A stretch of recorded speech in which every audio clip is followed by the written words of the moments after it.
Hello students, कैसे हैं आप सभी। क्या आप मेरे साथ नगर या महानगर या शहर की सैर करने चलोगे? बताओ।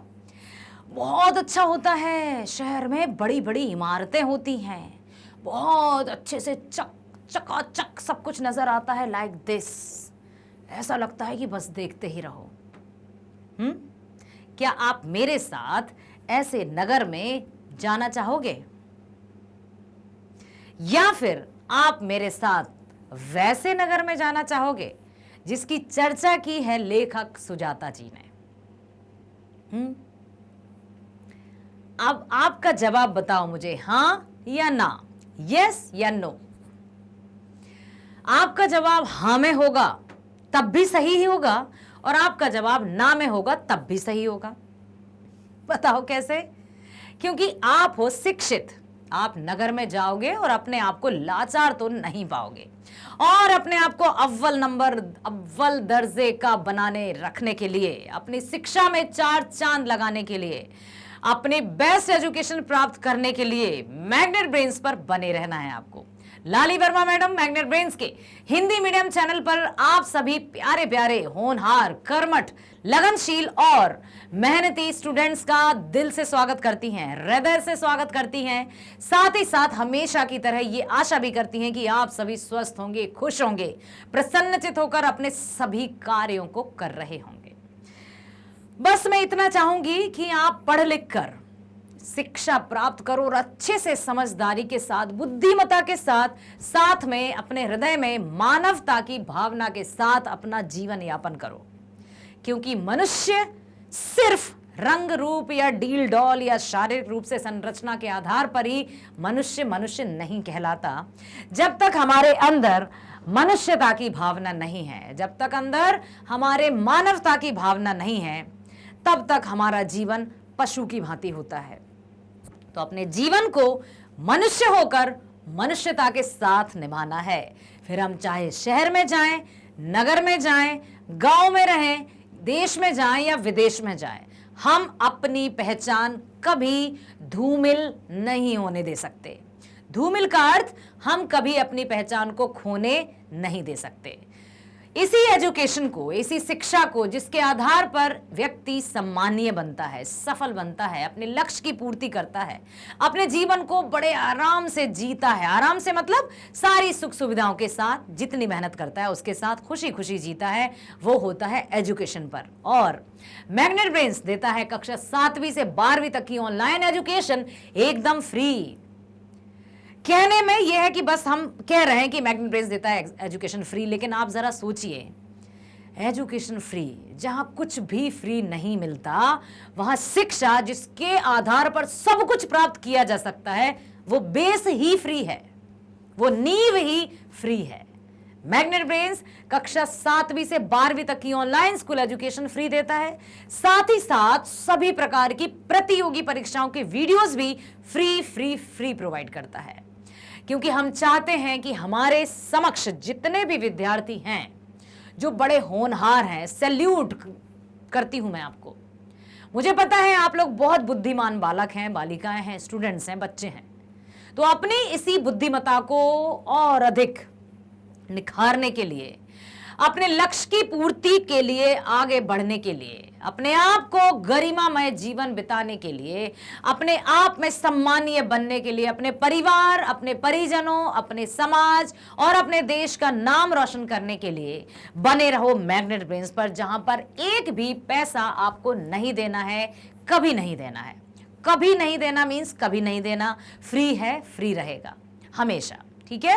हर एक विषय के, संपूर्ण विषय के वीडियोस बड़े ही क्वालिटेटिव बेस में या क्वालिटी के आधार पर आपको वीडियोस प्राप्त होते हैं, होते रहेंगे। सो निश्चिंत हो जाइए, बस लगन के साथ, पूरे कंसंट्रेशन के साथ, पूरे ध्यान के साथ, पूरी ध्यान केंद्रण के साथ वीडियोस देखो, ताकि जिस उद्देश्य को लेकर आप पढ़ाई कर रहे हो वो उद्देश्य पूरा हो और आप बने देश के सफल, सभ्य और सम्मानीय व्यक्ति। बस यही हमारी आशा है, यही हमारी शुभकामना है।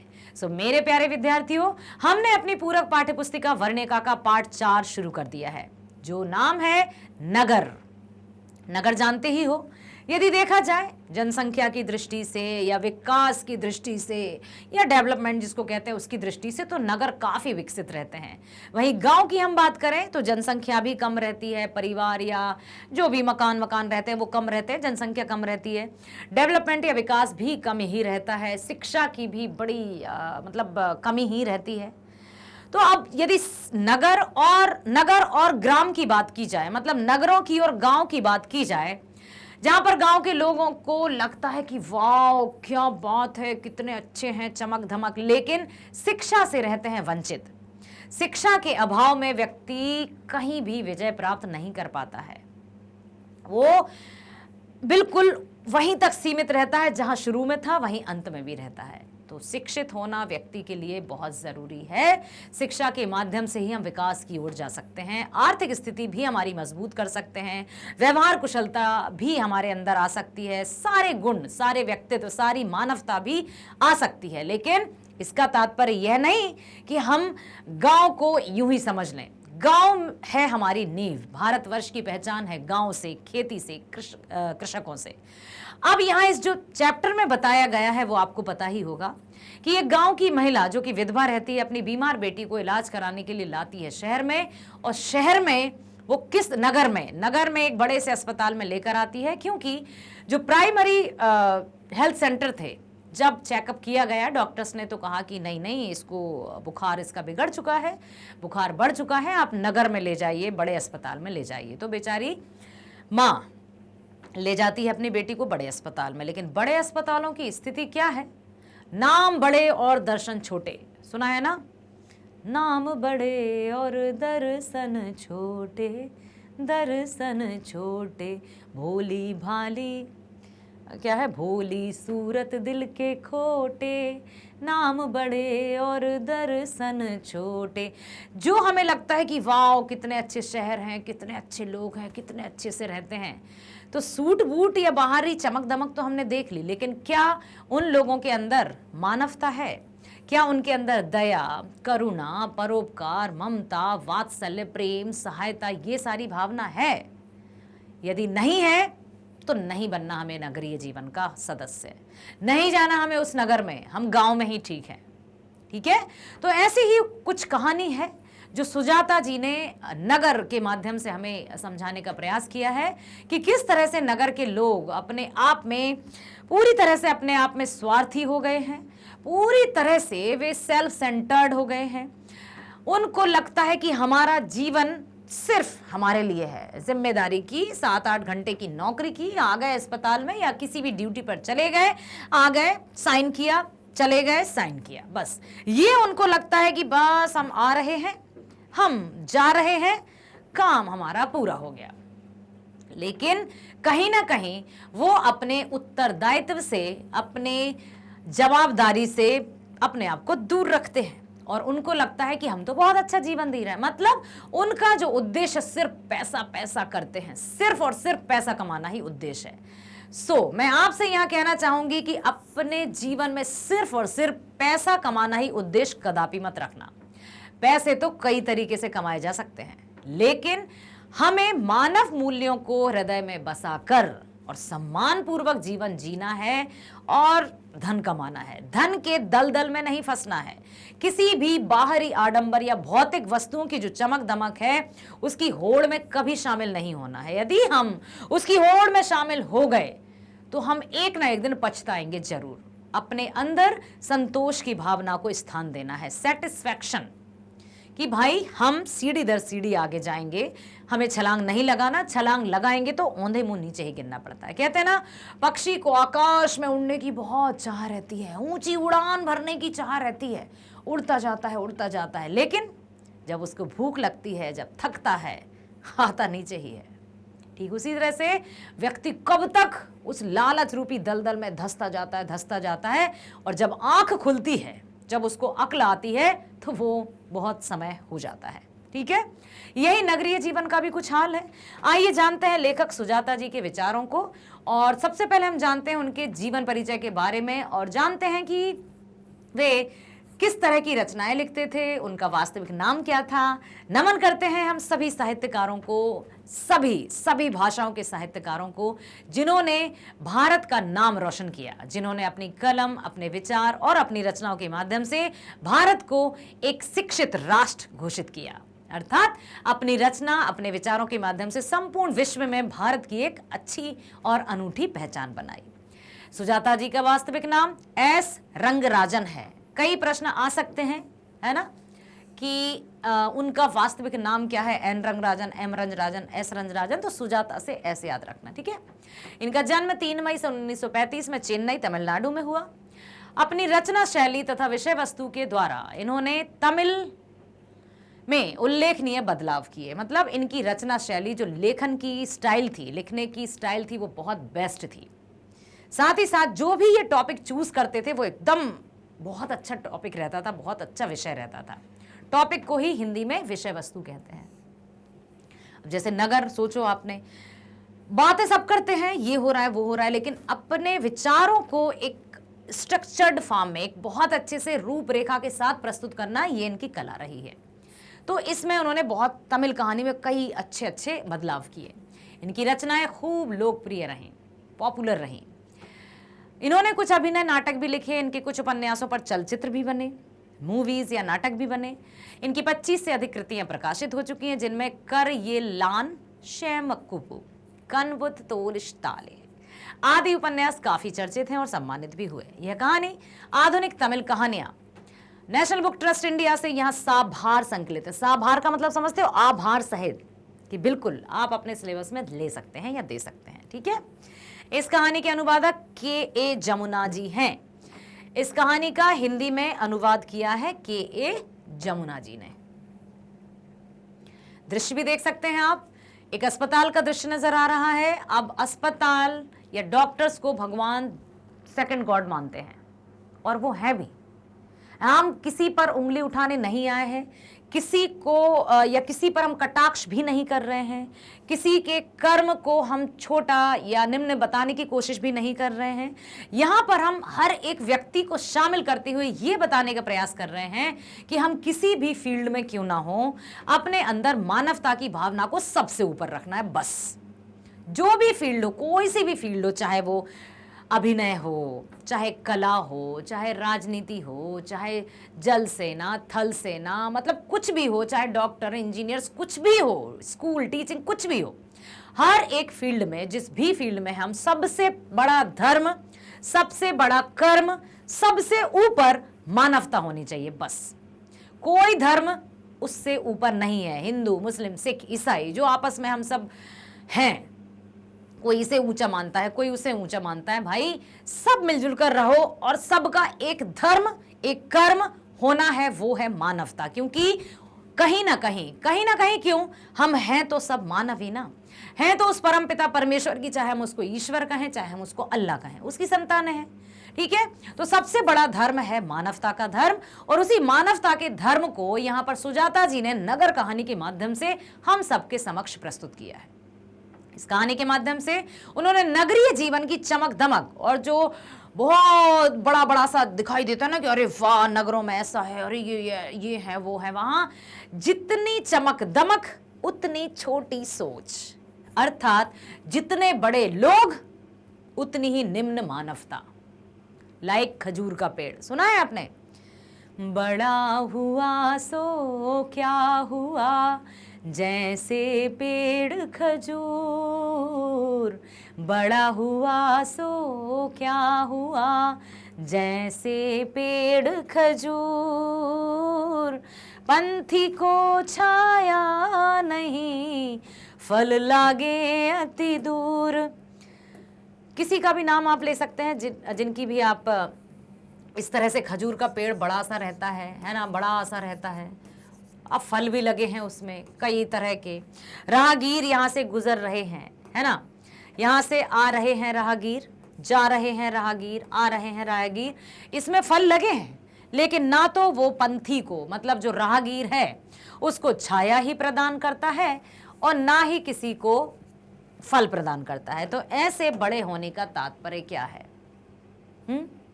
ऐसे ही लोग होते हैं अक्सर, सबकी बात नहीं कर रही हूं, कुछ लोग ऐसे होते हैं जो नगरीय जीवन में आकर अपनी मानवता का हनन कर देते हैं। लेखक ने नगरीय जीवन का ही यहां पर वर्णन किया है कि एक गांव से एक महिला अपनी बुखार या बीमार या पीड़ित बेटी को लेकर अस्पताल में आती है और वो अस्पताल में आती है इस उम्मीद से कि मेरी बेटी का यहां पर अच्छे से इलाज हो जाएगा, क्योंकि उसको गांव के प्राइमरी जो चिकित्सक थे, हेल्थ सेंटर जो थे, उन्होंने कहा कि आप शहर में ले जाओ। वो आती है और यहाँ बड़ी आशा और उम्मीद के साथ आती है कि चलो मैं नगर में आ गई हूँ, मेरी बेटी ठीक हो जाएगी। लेकिन जब नगरों में आकर वो देखती है अस्पताल की स्थिति, तो लेखक ने बहुत अच्छे से स्पष्ट किया है अपनी भाषा और अपनी कलम की लेखनी, अपनी लिखने के तरीके से हाव भाव, पूरी भावना प्रधान ये कहानी है। लिखा है लेखक ने कि वो दर बदर भटकती रहती है, कोई ये चिट पकड़ा देता है, कोई वो चिट पकड़ा देता है, कोई ये पर्ची थमा देता है, कोई वो पर्ची थमा देता है, कोई कहता है वहां जाकर दो, कोई कहता है यहां पर जाकर दो, कोई कहता है वो जो कुर्सी पर आदमी बैठा है उसको जाकर दे दो। वो भटक भटक कर परेशान हो जाती है, लेकिन उसको कोई भी सही सलाह नहीं देता, कोई भी उसको नहीं समझता जो उसको समझा सके। परेशान होकर बड़े डॉक्टर कहते हैं कि हाँ, इसका इलाज यहीं होगा, मैं स्वयं इसका इलाज करूंगा, क्योंकि उन्होंने चेकअप किया था। पपाती नाम है उस लड़की का। उन्होंने चेकअप किया था और देखा कि उसको मस्तिष्क मेनिंजाइटिस की बीमारी है, जिसमें व्यक्ति अपनी संज्ञा चली जाती है, मतलब थोड़ी थोड़ी वो अपनी याददाश्त खोने लगता है, संभवतः यही बीमारी है। ठीक है, तो ये सब बताया है। लेकिन जैसे ही बड़े डॉक्टर वहां से जाते हैं, उनके जो अंडर जो भी कर्मचारी थे वो उसको वहां से जाने के लिए कह देते हैं कि जाओ जाओ, आज तुम्हारा इलाज नहीं होगा, कल आना सुबह 7:30 बजे। क्या करे बेचारी, मुश्किल, परेशान हो जाती है, बहुत परेशान होकर जैसे तैसे वो चली जाती है। और उसके मन में फिर वही भाव आते हैं कि चलो गांव में जाकर झाड़ फूक कराऊंगी, किसी ओझा से झड़वा लूंगी, मेरी बेटी का बुखार ठीक हो जाएगा। सबसे बड़ी विडंबना यह है कि वो मां अशिक्षित थी, अनपढ़ थी। यदि पढ़ी लिखी होती तो ना तो इतनी ये जो चक्कर खिलवा रहे थे लोग, सीधे मुंह जवाब दे देती उनको कि इलाज करना है तो करना है, किस कार्य के लिए तुम बैठे हो। बिल्कुल हम सही बात कह सकते हैं यदि कोई हमारा साथ ना दे, और ये सब होता है शिक्षा की शक्ति से। यहां उसकी माँ, बच्ची की माँ थी अनपढ़, विधवा भी थी, गांव की थी, अनपढ़ थी। अनपढ़ होने के कारण उसको इतनी सारी मुसीबतों का सामना करना पड़ा और अस्पताल में उसको अपनी बेटी के लिए जगह नहीं मिली। ठीक है, आइए जानते हैं। प्रस्तुत कहानी नगर व्यंग्य प्रधान कहानी है। नगरों पर व्यंग्य किया है, कटाक्ष किया है, पूरा टोंट किया है, पूरी सच्चाई को सामने लाए हैं लेखक। इसमें कहानीकार ने नगरीय अव्यवस्था पर कटाक्ष किया है कि किस तरह से जो बड़े बड़े नगर हैं वहां की व्यवस्था नाम मात्र की नहीं रहती है, पूरी अव्यवस्था छाई रहती है। किस प्रकार ग्रामीण भोली भाली जनता के साथ नगर में उपेक्षा एवं बदसलूकी होती है। नगरों में यदि कोई गांव का व्यक्ति पहुंच जाए तो एक तो ये कि उसको देखा जाता है, बेचारे, कोई उनको तवज्जो नहीं देता है, कोई उनको वैल्यू नहीं देता, उनको निंदा की दृष्टि से देखा जाता है, उनके साथ बदसलूकी की जाती है, उनके साथ कुशलता के साथ व्यवहार नहीं किया जा सकता। ये क्या है मनुष्य में, वेशभूषा के आधार पर व्यवहार करते हैं, नहीं करना है। इंसानियत, मानवता की भावना के साथ करना है। यह कहानी एक ऐसी लड़की से संबंधित है जो आज ही मदुरई आई है। उसकी मां वली अमाल अपनी पुत्री पापाती के साथ मदुरई स्थित बड़े अस्पताल के बहिरंग रोगी विभाग के बाहर बरामदे में बैठी प्रतीक्षा कर रही थी, वेट कर रही थी। उसकी पुत्री को बुखार था। गांव के प्राथमिक चिकित्सा केंद्र के डॉक्टर ने उसकी मां जांच करने को एडमिट करवाने को कहा कि आप जाइए नगर में बड़े उसमें करवा दीजिए। वली अमाल अनपढ़ थी बेचारी, वह इतना भी नहीं जानती थी कि पेशेंट किसे कहते हैं। बुखार है, बीमार है, मरीज है, ऐसी ही भाषा बोली जाती है। फिर भी उसे विभिन्न दफ्तरों में चिट लेकर जाने को कहा जाता है, यहाँ जाइए, वहाँ जाइए, ऐसा कीजिए, वैसा कीजिए। भटकती रहती है, भटकती रहती है, भटकती रहती है, कोई उसे सही सलाह नहीं देता। डॉक्टर के आदेश की अवहेलना कर उसकी पुत्री को एडमिट नहीं किया जाता। लो, जबकि बड़े डॉक्टर कह गए थे कि इसको एडमिट करना है, और बड़े डॉक्टर के वहां से जाते ही उसके अधीनस्थ कर्मचारी क्या कहने लगते हैं, नहीं नहीं नहीं नहीं, तुम्हारी बेटी यहाँ एडमिट नहीं होगी। क्यों, बताओ क्यों ऐसा कहा होगा? उन्होंने कहा कि यदि ये एडमिट हो गई तो हमारी ड्यूटी लग जाएगी, हम घर नहीं जा पाएंगे। और उस डर से बेचारी उस अनपढ़ भोली भाली माँ को वापस भेज दिया जाता है, जबकि उसको करना था एडमिट। क्या कोई प्रश्न उपज रहा है? बिल्कुल यही कि आखिर उन्होंने ऐसा क्यों कहा, क्योंकि वे नहीं चाहते थे कि हम अपनी सुबह से लेकर शाम तक की ड्यूटी तो हो गई है, अब रात भर भी यहीं रुकेंगे, क्योंकि हमसे तो जब डॉक्टर रहेगा यहाँ, या डॉक्टर साहब रहेंगे यहाँ तो हमें भी रुकना पड़ेगा। तो उन्होंने अपने मतलब डॉक्टर्स की अवहेलना, मतलब जो डॉक्टर कहकर गए थे कि इसको एडमिट करना है, उनके बात को ना मानते हुए बेचारी उस माँ को वापस भेज दिया और कह दिया कि जाओ जाओ, कल आना सुबह 7:30 बजे। ठीक है, तंग आकर वहां से विदा हो जाती है। दूसरे दिन जब बड़े डॉक्टर पपाती को अनुपस्थित देखकर जानकारी लेते हैं, जब डॉक्टर आए और पूछते हैं कि यहाँ जो पेशेंट था या जिसका मुझे इलाज करना था, जिसकी मैंने चेकअप किया था, वो कहाँ है? सब एक दूसरे का मुंह ताकने लगते हैं, अरे कहाँ है कहाँ है, हमें नहीं पता, हमें नहीं पता। तो डॉक्टर कहते हैं जाओ जाओ उसको ढूंढो, कौन से वार्ड में चला गया, ऐसा तो नहीं कि कहीं दूसरी जगह शिफ्ट हो गया हो। अब यहाँ क्या होता है कि वो देखकर जानकारी लेते हैं तो पता चलता है कि वो तो वहां से विदा हो गई, वो तो वहां से चली गई। और क्या कह दिया होगा कि डॉक्टर साहब उसने अपनी बेटी को एडमिट नहीं कराया। उन्होंने ये नहीं कहा होगा कि हमने कह दिया कि एडमिट नहीं हो सकती। उन्होंने उस बेचारी अनपढ़ अशिक्षित महिला या नारी के बारे में कह दिया होगा कि हमने बहुत कहा डॉक्टर साहब कि उसको यहाँ रख लो, लेकिन वो कहने लगी नहीं नहीं मैं अपनी बेटी को भर्ती नहीं कराऊंगी, और लेकर चली गई। कुछ भी मनगढ़ंत कहानियां बना ली गई होंगी। इससे स्पष्ट होता है कि नगर की व्यवस्था अति अस्त व्यस्त है। कुछ भी, कोई भी, अधिकतर लोग अपनी जिम्मेदारी से पीछे भागने लगते हैं। अधिकतर लोग बातें तो बड़ी बड़ी करते हैं, लेकिन जहां बात खुद के निभाने की आती है तो अपने आप को पीछे धकेल लेते हैं। कहेंगे ऐसा करना चाहिए तो वैसा करना चाहिए, और ये करते करते उनको लगता है जब बात उन पर आती है तो अपने आप को पीछे धक्का दे देते हैं। ऐसा ही हुआ नगरों की अव्यवस्थित या अस्त व्यस्त व्यवस्था के बारे में लेखक ने बताया है। क्यों?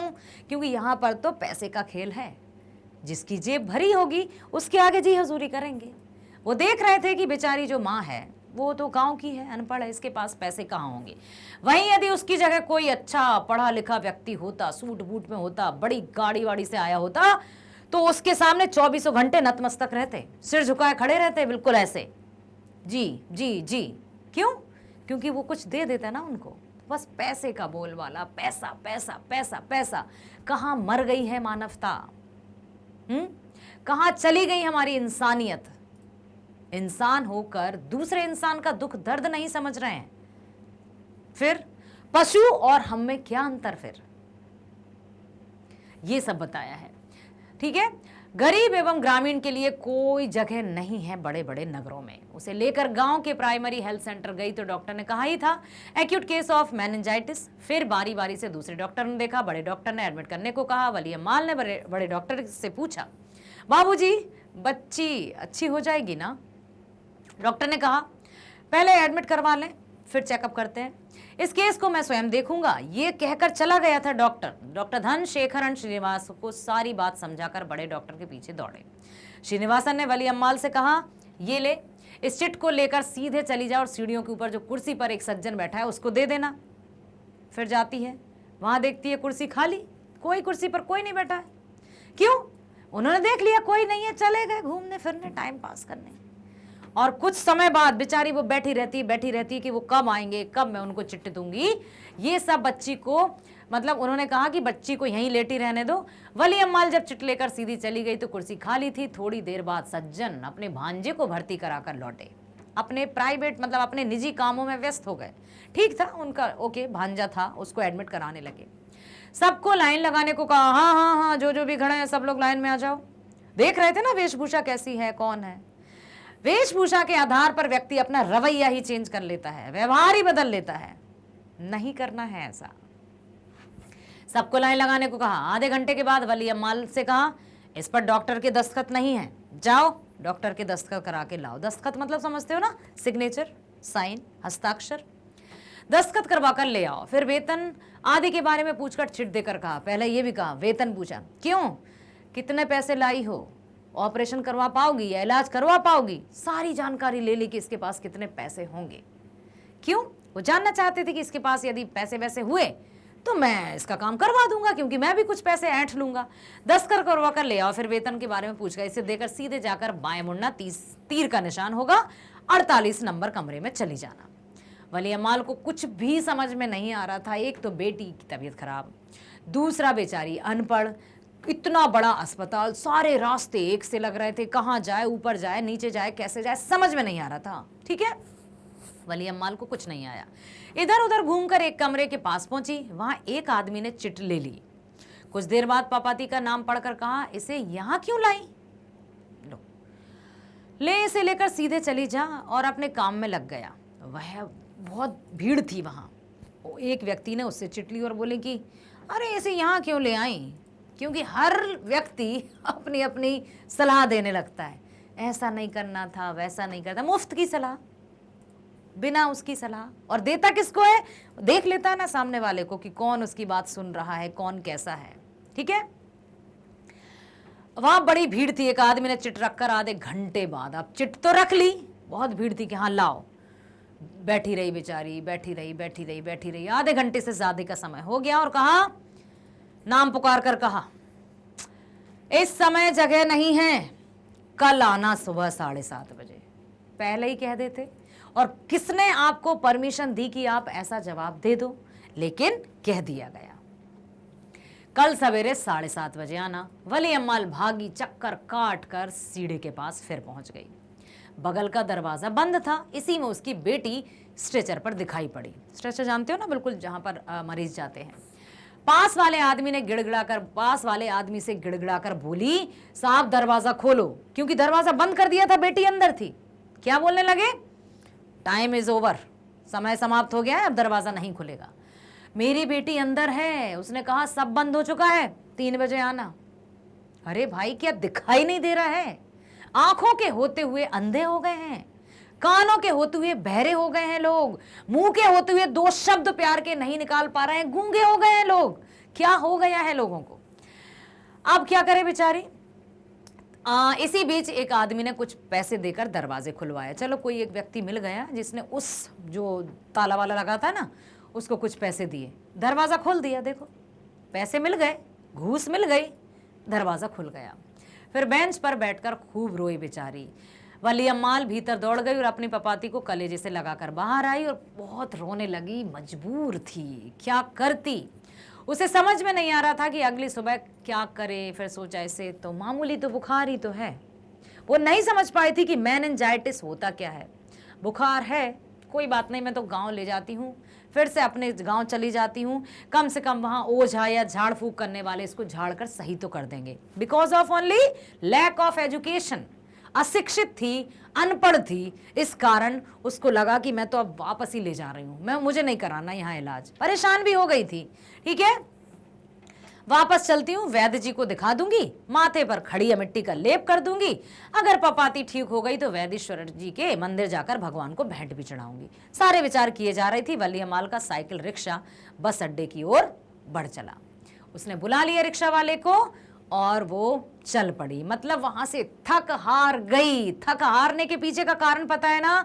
शहर या नगर की लापरवाही, नगर की अस्त व्यस्तता, नगर के लोगों की लापरवाही। कोई इंसानियत की भावना नहीं, कोई मानवता की भावना नहीं, सब कुछ रोंद कर रख दी है कदमों के नीचे। अब आशा करती हूं आपको ये कहानी पूरी तरह से समझ में आ चुकी होगी, आ चुकी है। कोई भी प्रश्न यदि पाठ के बीच से भी आपसे पूछ लिया जाएगा तो यू कैन गिव आंसर ना। आंसर दे पाओगे? बिल्कुल दे पाओगे। यदि नहीं दे पाओगे, अभी भी कुछ आपको डाउट है, तो कमेंट बॉक्स में लिखना। मैं हूं ना मैग्नेट ब्रेन्स के माध्यम से हमेशा हमेशा के लिए, जो आपको शिक्षा देता है कक्षा 7वीं से लेकर 12वीं तक की ऑनलाइन एजुकेशन एकदम फ्री। साथ ही साथ सभी प्रकार की जो प्रतियोगी परीक्षाएं हैं उनके वीडियोस भी आप 100% फ्री देख सकते हैं। जैसे NTSC, olympiad, IIT, JEE, NEET, UPSC, bank, insurance, सबकी आप शिक्षा देख सकते हैं। बस आप तो जाइए मैग्नेट ब्रेन्स हिंदी, जाइए प्लेलिस्ट पर, जिस भी विषय के वीडियो देखना है क्लिक कीजिए। मान लीजिए हिंदी, आपको गोधुली का देखना है, वर्णिका का, ओके, वर्णिका का देखना है, क्लिक कर दीजिए लाली मैडम प्रकट। आप देखेंगे वीडियो, समझ में आएगा, पसंद जरूर आएगा। लाइक कीजिए, सब्सक्राइब कीजिए, शेयर कीजिए। ओके, मिलते हैं नेक्स्ट वीडियो में। स्वस्थ रहिए, खुश रहिए, bye bye, thank you so much.